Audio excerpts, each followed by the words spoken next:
kay Police Brigadier General Dala ni General Jose Melencio Nartates Jr., ang hepe sa PNP, ang maayong balita alang sa tanang PNP members. Miabot sa Davao City si Nartates kaganihang buntag Pebrero 9, 2026 ug gidalitan kini og arrival honors sa kapulisan sa Police Regional Office 11. Aton siyang speech gisulti niini sa mga pulis ang suporta nga gihatag ni President Ferdinand Marcos Jr. sa kapulisan nga nakahatag og taas nga moral. Sumala ni Nartates adunay usbaw sa sweldo nga matagamtaman ang mga pulis sugod karong tuiga. Usbawon sab ang ilang madawat nga allowance. So in 3 years time, magtataas ng 15% ang inyong basic salary. Starting 5% this year.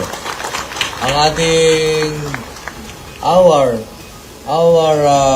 subsistence allowance was tremendously increased from 150 a day to 350. Pero ang ubang allowance makuha lamang kung masulod sa bracket sa take-home pay sa usa ka pulis. For example, ang net take-home pay should be not less than 5,000 plus your subsistence allowance. Ang usbaw sa sweldo ug allowances sa mga pulis makadasig kanila aron magkugi pa og trabaho sa ilang gipanumpaan nga serbisyo. Areng Alinyo, Newsline Philippines. Stay safe.